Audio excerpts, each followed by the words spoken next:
새로운 한 주가 시작되었습니다. 중요한 시간표입니다. 우리 이 시간 고백합시다. 주는 그리스도시요 살아계신 하나님의 아들이십니다. 우리의 인생에 그리스도께서 모든 일들을 끝내놓으셨습니다.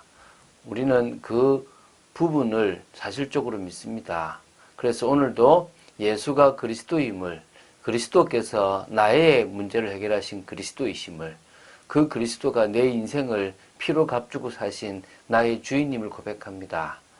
우리가 마가복음을 봐나가는 중에 진정으로 하나님의 뜻과 통하며 또 예수 그리스도의 그 비밀을 누구보다도 사실적으로 붙잡고 예수 이름의 능력을 오늘도 사용하는 축복의 여러분 되시기를 주 예수 그리스도 이름으로 축원드립니다. 자, 오늘은 좀 길게 하고 싶었는데요. 사실은 다음 절 16절부터 20절까지가 사실은 제자들을 부르시는 건데 그 이야기가 조금 길어질 것 같아서 오늘은 14, 15절 두 절만 다 보도록 하겠습니다. 세례 요한에게 세례를 받으셨고 사단의 시험에서 승리하신 하나님의 종 예수님이 본격적으로 공생의 사역을 시작하시는 부분이 나옵니다. 그 중에서 사실은 이 마가복음 1장 14절부터 9장 50절까지는 예수님의 공생의 사역 중에서 대부분을 차지하는 갈릴리에서의 사역을 기록하고 있습니다. 그러니까 예수님은 대부분의 사역을 갈릴리에서 하셨다고 보시면 됩니다. 근데 먼저 생각할 것이 뭐냐면, 자, 우리가 이 마가복음 1장 9절부터 13절, 세례 받으시고 시험 받으신 이 사건과 예수님이 공생의 사역을 갈릴리에서 시작하신 요 사역 사이는 약 1년간 정도의 시간적 간격 차이가 있습니다. 그러니까 이 마가복음을 보면 바로 이어서 사역을 하는 것처럼 보이지만 사실은 세례를 받고 또 뭡니까? 시험을 당한 시점은 AD 한 26년경으로 보시면 됩니다. 근데 갈릴리 사역을 하신 것은 AD 27년경으로 시작하셨다고 보시면 됩니다. 아니 예수님이 탄생하신 게 1년이고 그러면 공생애를 시작한 게 30년이라고 봐야 되는 거 아닙니까? 라고 할 수 있겠지만 지금 이 연대 표기를 사실 잘못 먹였습니다. 이 연대 표기는 스위스에서 무역을 하는 사람들이 전체적으로 나라들이 너무 많아지다 보니까 연호가 너무 달라서 문제가 생기기 때문에 그 연호를 통일하기 위해서 하나의 연호를 만들다 보니까 예수님이 나오게 됐고 그 예수님과 더불어 이제 가장 중요한 언어가 라틴어와 영어가 되니까 그래서 라틴어로 AD를 썼고 영어로 before Christ를 써서 지금 이렇게 지금 만들어진 거거든요. 근데 요게 지금 사실은 한 BC 4년 5년경으로 이렇게 좀 더 들어가야 되는데 잘못 연도를 매겼어요. 다시 말하면 아우구스투스가 영을 내렸던 그 시기는 BC 한 4년 5년 정도로 봐야지 AD 1년에는 그 아우구스투스가 죽었던 해입니다. 사실 죽고 난 뒤이기 때문에 사실은 그 전으로 봐야 되는 거죠. 그래서 지금 AD 한 26년, 27년 이렇게 지금 보고 있는 겁니다. 자, 어쨌든요. 자, 잘 보십시오. 마가복음 1장 14절에 요한이 잡힌 후에로 시작을 하잖아요. 그럼 지금 세례 요한이 잡힌 후에 예수께서 갈릴리로 오셨다라는 표현이 있습니다. 그러면 예수님께서 줄곧 갈릴리에 계셨던 것이 아니라 어딘가에서 활동을 하고 계셨다가 지금 이쪽으로 오셨다는 거죠. 이것에 대한 기록이 요한복음 1장 19절부터 4장 42절 사이에 기록이 나옵니다. 그것을 참고해 본다면 마가복음 1장 13절과 마가복음 1장 14절 사이에 약 1년 동안에 예수님께서는 유대 지방으로 가셔서 활동을 하셨던 것으로 보입니다. 그래서 이것을 초기 유대 사역 기간으로 부르기도 하는데요. 어쨌든 그 시기가 있었다라는 것을 여러분이 좀 아셨으면 좋겠습니다. 그래서 요거를 요한이 다른 복음서에는 기록하지 않은 부분을 요한이 집어넣었다고 보시면 되겠죠. 자, 어쨌든 1차 갈릴리 사역의 첫 시작이 이 마가복음 1장 14절부터 20절인데요. 이 하나님 나라 복음 전파로서 예수님께서 가르쳐 시작되었습니다. 예수님께서 베드로, 안드레, 야고보, 요한 등 이 네 제자를 부르시는 부분인데요. 오늘은 이 사역을 선포하신 시작만 보고요. 4명의 이 제자들을 부르신 것은 내일 보도록 하겠습니다. 자, 그럼 14절 제가 보겠습니다. 요한이 잡힌 후 예수께서 갈릴리에 오셔서 하나님의 복음을 전파하여. 자, 요한이 잡히게 된 계기가 사실은 있습니다. 갈릴리에 분봉한 헤롯 안디바가 있는데요.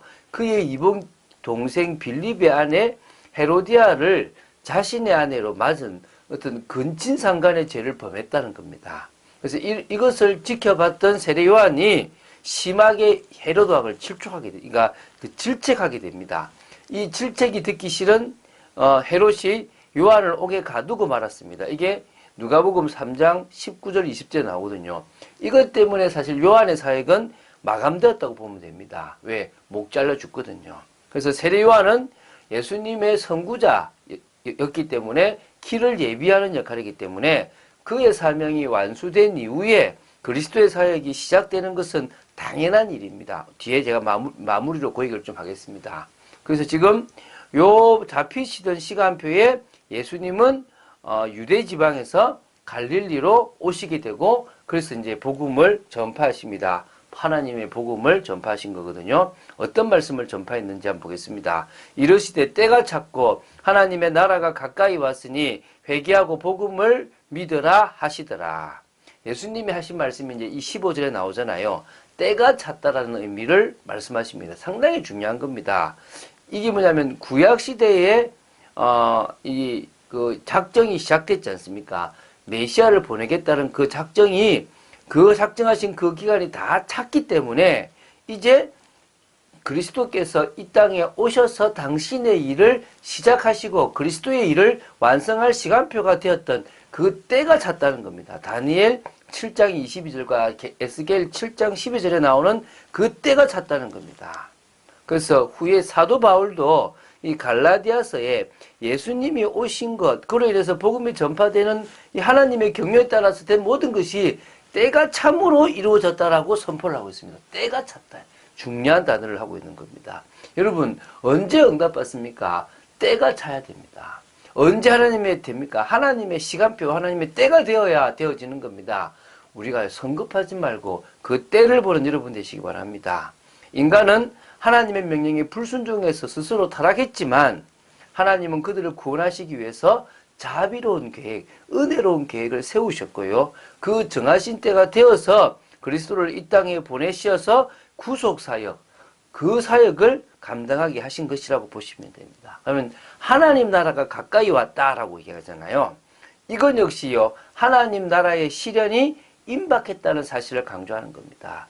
하나님 나라라는 단어는요, 헬라어로 헤 바실레이아 투 데우라는 이 표현으로요, 구약 성경에서뿐만 아니라 이거는 유대의 묵시 문학에도 있고요, 랍비 문학에서도 자주 언급되는 단어라고 보시면 됩니다. 그래서 만왕의 왕이신 하나님의 통치를 강조하는 개념에서 하나님의 나라가 있는 거고요. 그러나 이 통치에 수반되어야 될 것이 뭡니까? 통치의 범위를 나타내는 영역의 개념입니다. 잖아요. 그래서 이 표현은 이제 공간적 의미가 내포되고 있는데 믿는 자들이 늘어난다는 거겠죠. 그래서 예수 그리스도의 복음의 전파는 그 복음을 듣는 이들을 변화시키고 그들의 삶을 통해서 그들이 사는 생활의 영역에까지 역사한다는 의미도 있다는 겁니다. 어쨌든 이 하나님의 나라가 이제 뭡니까? 가까이 왔다는 겁니다. 하나님의 때가 이제 얼마 남지 않았다는 거죠. 그래서 뭐요? 회개해라, 돌아서라, 그리고 뭐요? 복음을 믿어라. 그래서 우리는요, 진정으로 율법을 지켜서 구원받는 것이 아니라 어떻게 해요? 내가 죄인이라는 사실을 깨닫고 회개하고, 그리고 뭡니까? 예수님께서 율법으로 이루지 못했던 그 의를 복음으로 이루셨기 때문에 그 복음을 받아들이고 믿으면 되는 겁니다. 제가 아까 얘기했죠. 갈릴리 사역을 그냥 무작정 시작하는 것이 아니라 세례 요한이 그는 흥하여야 하겠고 나는 쇠하여야 하리라. 이게요, 요한도 봤던 시간표지만 예수님도 보셨던 시간표란 겁니다. 다시 말하면 세례 요한의 이 쇠함이 예수님의 시작이 되는 부분을 예수님도 아셨다는 겁니다. 그리고 예수님께서는 누구보다도 이 갈릴리 사역을 통하여 가장 먼저 복음에 대한 사실한 확실한 하나님의 나라까지를 온전히 선포하셨다고 보시면 됩니다. 이 복음을 제대로 깨달았던 사람이 누굽니까? 사울입니다. 나중에 바울, 사울은 히브리식 이름이고 바울은 로마식 이름인데요.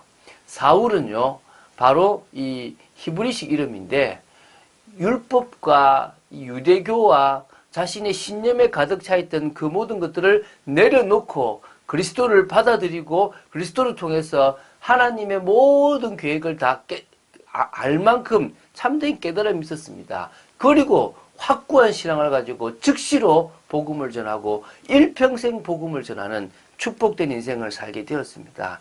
이번 주간에 이 이야기를 할 겁니다. 사울처럼 깨달을 수 있다면, 제가 전하는 사람 중에서 그 사람이요, 얼충대강 깨닫는 게 아니라 제대로 내가 지금 잘못된 신념으로 잘못된 인생의 가치관으로 살아갔구나를 깨닫고 돌아서기만 한다면요, 끝나버리는 겁니다.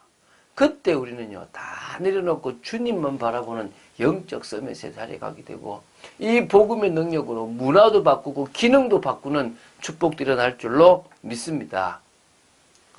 정말 우리를 통하여 하나님 나라가 가까이 왔기 때문에 복음을 선포하는 그런 축복이 있게 되기를 주 예수 그리스도 이름으로 축원드립니다. 주는 그리스도시요 살아계신 하나님의 아들이심을 고백합니다. 끝까지 말씀 따라가는 축복 속에 있기를 간절히 소원하며 진정으로 모든 것들이 다 하나님의 계획과 뜻 속에서 진행하셨던, 특히 때가 찼다는 그 의미를 우리에게 알게 하심을 감사합니다. 하나님의 그 때, 그 시간표를 보며 인도받는 축복의 인생 되게 하시며 우리를 통하여 하나님의 나라가 임하는 축복이 있기를 간절히 소원합니다.